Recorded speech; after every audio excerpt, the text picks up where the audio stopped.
Well, let me tell you something, brother. You know something? When I came here tonight, there was so much energy in this room. I felt maybe I was in Madison Square Garden getting ready to win another world title. Or maybe I thought the vibe was so intense, the energy was so crazy, it felt like maybe I was going to press that no-good, stinky giant over my head and slam him through the mat, brother. But what I found out was I was in a room full of real Americans, brother. And at the end of the day, with our leader up there, my hero, that gladiator, we're gonna bring America back together. One real American at a time, brother.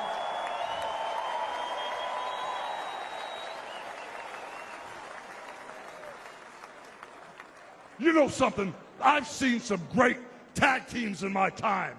Hulk Hogan and, ooh yeah, the Macho Man Randy Savage. But you know something? I see the greatest tag team of my life standing upon us, getting ready to straighten this country out for all the real Americans.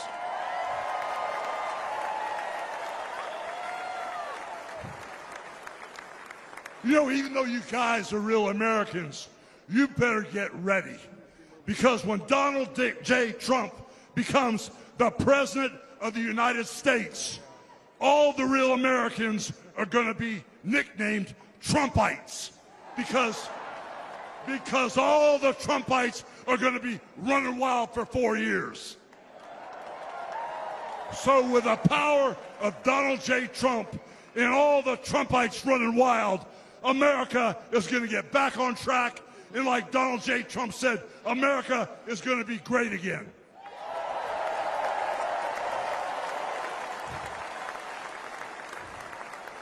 You know, when I look out and I see all the real Americans, I think about how Donald Trump, his family was compromised. When I look out there and I see Donald Trump, I think about how his business was compromised. But what happened last week when they took a shot at my hero and they tried to kill the next President of the United States? Enough was enough. And I said, let Trumpomania run wild, brother. Let Trumpomania rule again. Let Trumpomania make America great again.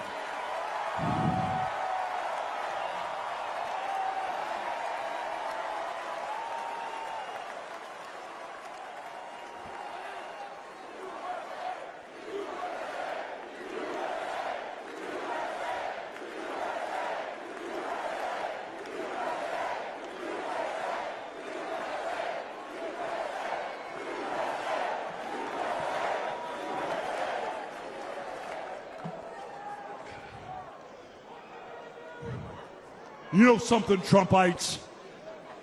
I didn't come here as Hulk Hogan, but I just had to give you a little taste.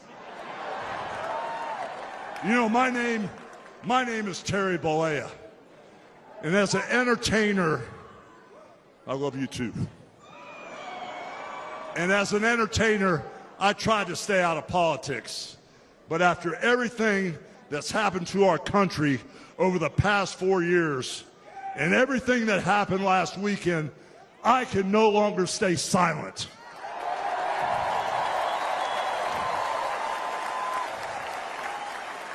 I'm here tonight. On this journey, I am deeply honored to be joined by my amazing wife, Melania.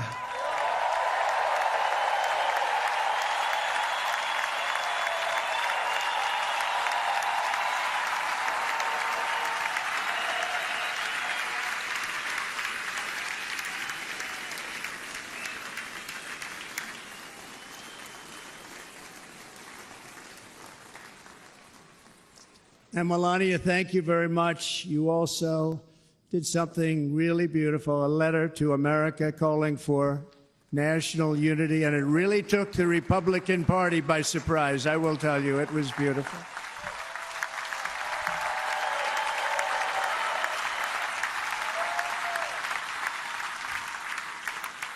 In fact, some very serious people said that we should take that letter and put it as part of the Republican platform. That would be an honor, wouldn't it? Right, Mr. Congressman?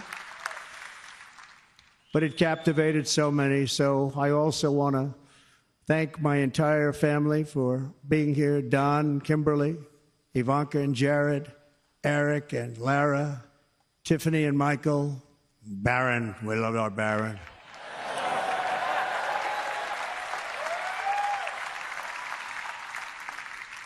And of course, my 10 wonderful grandchildren. You saw a few of them up there on my lap before.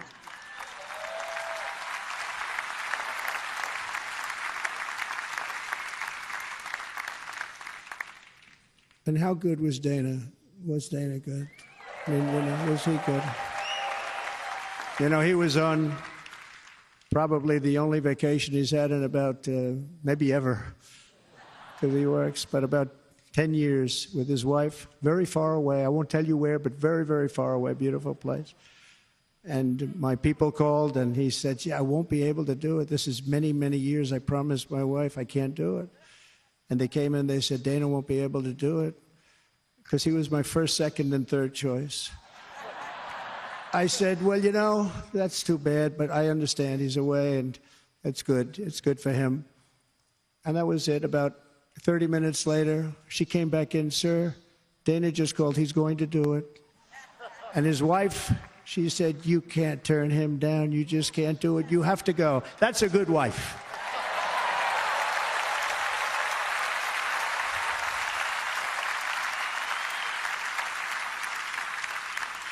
So he got on a plane. He got here a little while ago. Now he's going to get on the plane in a little while, and he's going to go back home to his wife. But they're great, and I just want to thank her and him and their whole family, because that's not easy. And Kid Rock, same thing. Called, he said, I want to be a part of it. I want to be a part, because, you know, Kid does his great song, Big, Big Monster Song. I had no idea. You know, he became a friend of mine over the last 10 years. And he's amazing. Everyone loves him. I didn't even know how big he was. You know, he has rallies, 35, 40,000 people he gets every time he goes out. I think he's making so much money, he doesn't know what the hell to do with it. You want to know? Let me begin this evening by expressing my gratitude to the American people for your outpouring of love and support following the assassination attempt at my rally on Saturday.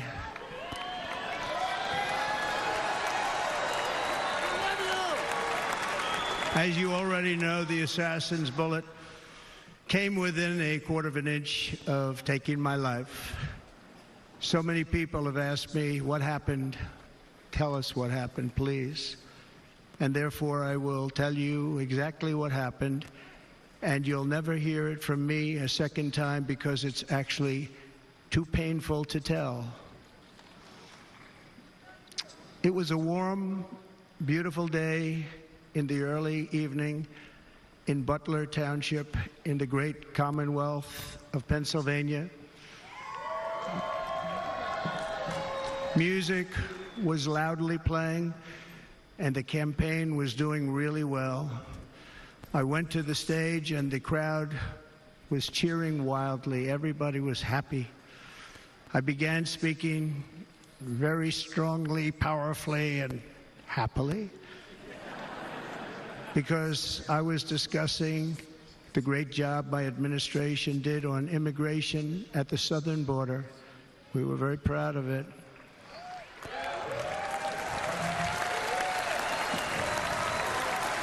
Behind me and to the right was a large screen that was displaying a chart of border crossings under my leadership. The numbers were absolutely amazing. In order to see the chart, I started to, like this, turn to my right. and was ready to begin a little bit further turn, which I'm very lucky I didn't do, when I heard a loud whizzing sound and felt something hit me really, really hard on my right ear. I said to myself, wow, what was that? It can only be a bullet. And moved my right hand to my ear, brought it down. My hand was covered with blood, just absolutely blood all over the place. I immediately knew it was very serious, that we were under attack, and in one movement proceeded to drop to the ground. Bullets were continuing to fly as very brave Secret Service agents rushed to the stage, and they really did. They rushed to the stage.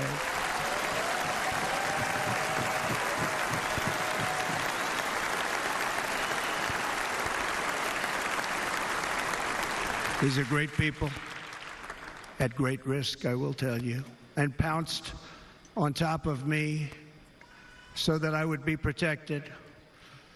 There was blood pouring everywhere, and yet, in a certain way, I felt very safe because I had God on my side. I felt that.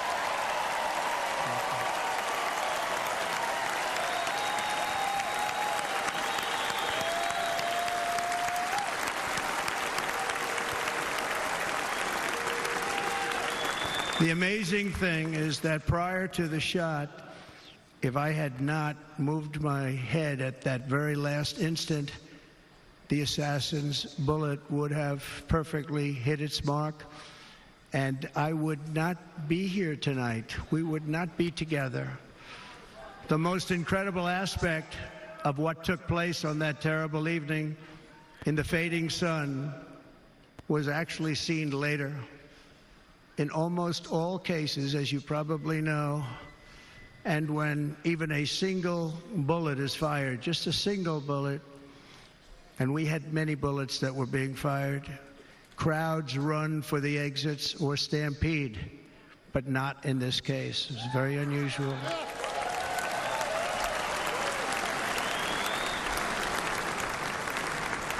This massive crowd of tens of thousands of people stood by and didn't move an inch. In fact, many of them bravely but automatically stood up looking for where the sniper would be. They knew immediately it was a sniper, and then began pointing at him. You can see that if you look at the group behind me. That was just a small group compared to what was in front. Nobody ran, and by not stampeding, many lives were saved. But that isn't the reason that they didn't move. The reason is that they knew I was in very serious trouble. They saw it. They saw me go down.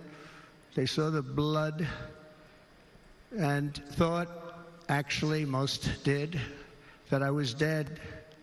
They knew it was a shot to the head. They saw the blood. And there's an interesting statistic. The ears are the bloodiest part. If something happens with the ears, they bleed more than any other part of the body. For whatever reason, the doctors told me that. I said, why is there so much blood? He said, it's the ears. They bleed more. So we learned something, but they just, this beautiful crowd, they didn't want to leave me. They knew I was in trouble. They didn't want to leave me. And you can see that love written all over their faces. Incredible people. They're incredible people. Bullets were flying over us, yet I felt serene. But now the Secret Service agents were putting themselves in peril. They were in very dangerous territory. Bullets were flying right over them, missing them by a very small amount of inches. And then it all stopped. Our Secret Service sniper, from a much greater distance, and with only one bullet used, took the assassin's life, took him out.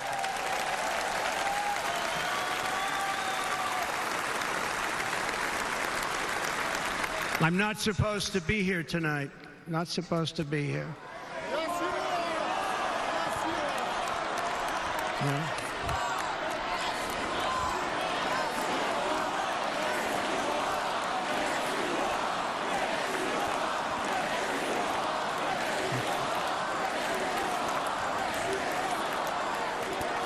Thank you. But I'm not. And I'll tell you, I stand before you in this arena only by the grace of Almighty God.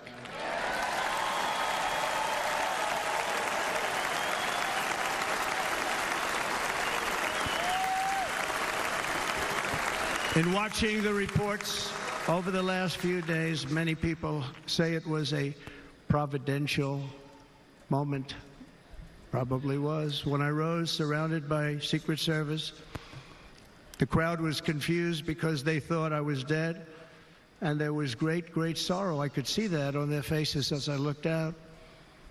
They didn't know I was looking out. They thought it was over. But I could see it, and I wanted to do something to let them know I was okay.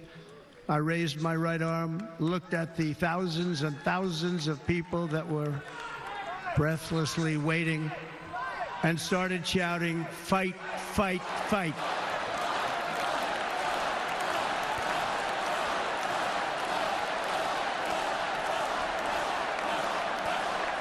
Thank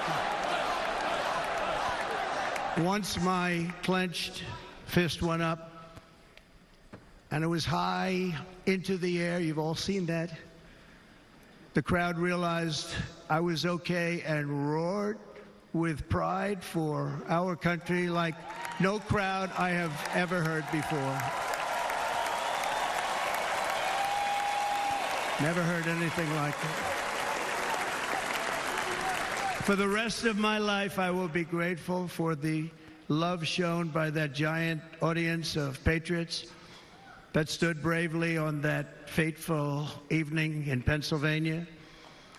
Tragically, the shooter claimed the life of one of our fellow Americans, Corey Comparator.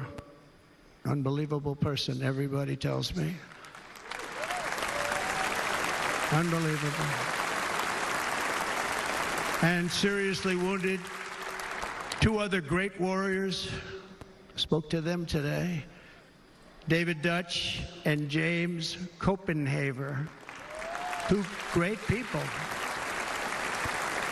I also spoke to all three families of these tremendous people.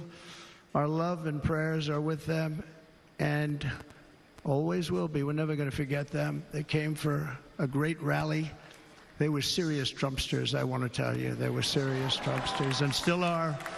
But Corey, unfortunately, we have to use the past tense. He was incredible. He was a highly respected former fire chief, respected by everybody. Was accompanied by his wife, Helen, incredible woman. I spoke to her today, devastated, and two precious daughters. He lost his life selflessly, acting as a human shield to protect them from flying bullets. He went right over the top of them and was hit. What a fine man he was.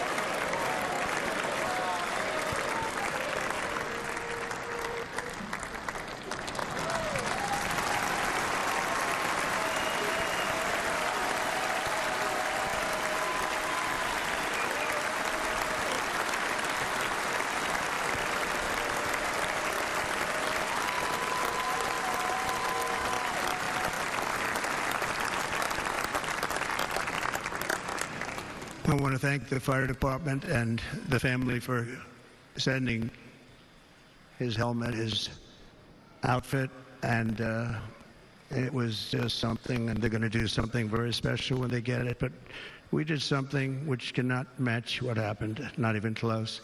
But I am very proud to say that over the past few days, we've raised $6.3 million.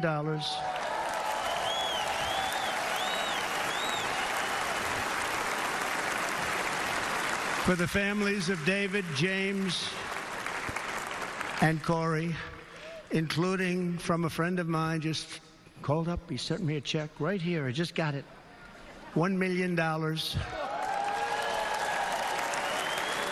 From Dan Newland. Thank you, Dan. And again, when speaking to the family, I told them, I said, well, I'm going to be sending you a lot of money, but it can't compensate. They all said the same thing. You're right, sir. We appreciate so much what you're doing, but nothing can take the place in the case of Corey and the other two. By the way, they were very, very seriously injured, but now they're doing very well. They're going to be okay. They're going to be doing very well.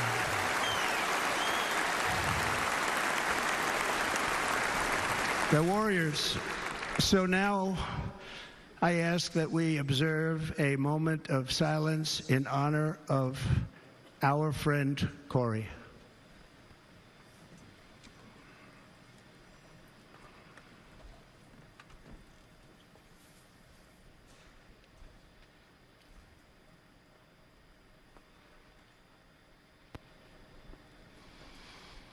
There is no greater love than to lay down one's life for others.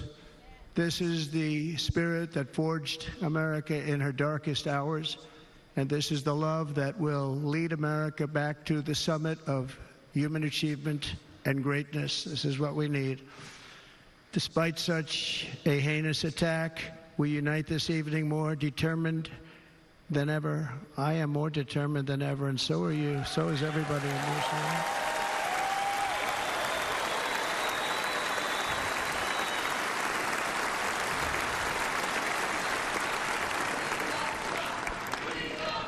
Thank you. Thank you very much.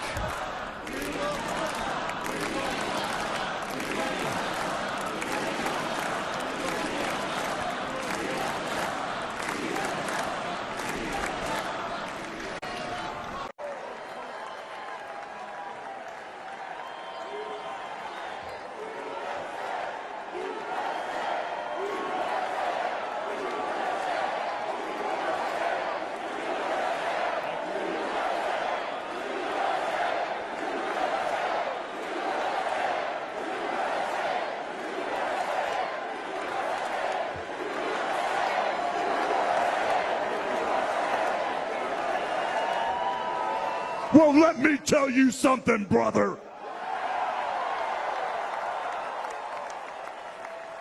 You know something? When I came here tonight, there was so much energy in this room. I felt maybe I was in Madison Square Garden getting ready to win another world title. Or maybe I thought the vibe was so intense, the energy was so crazy, it felt like maybe I was going to press that no-good, stinky giant over my head and slam him through the mat, brother. But what I found out was I was in a room full of real Americans, brother. And at the end of the day, with our leader up there, my hero, that gladiator, we're gonna bring America back together. One real American at a time, brother.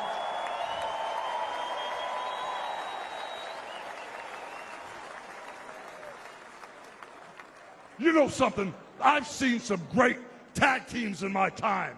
Hulk Hogan and, ooh, yeah, the Macho Man Randy Savage. But you know something? I see the greatest tag team of my life standing upon us, getting ready to straighten this country out for all the real Americans.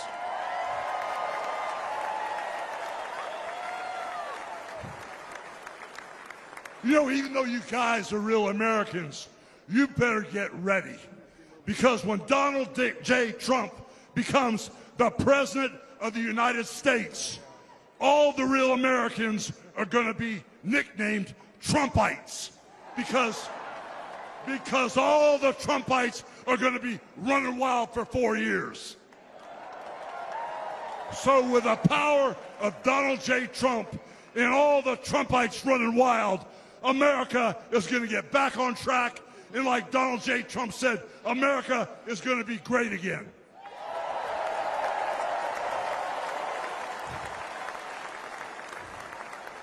You know, when I look out and I see all the real Americans, I think about how Donald Trump, his family was compromised. When I look out there and I see Donald Trump, I think about how his business was compromised. But what happened last week when they took a shot at my hero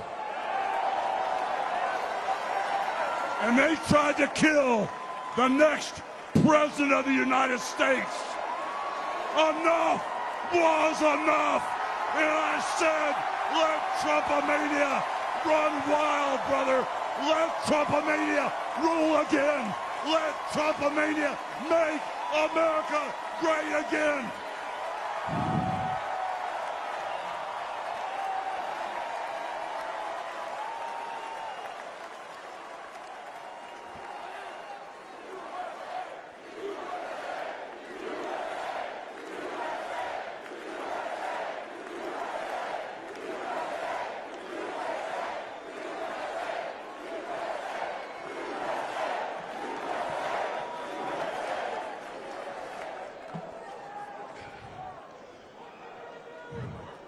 You know something, Trumpites? I didn't come here as Hulk Hogan, but I just had to give you a little taste. You know, my name is Terry Bollea. And as an entertainer, I love you too. And as an entertainer, I tried to stay out of politics. But after everything that's happened to our country over the past 4 years, and everything that happened last weekend, I can no longer stay silent.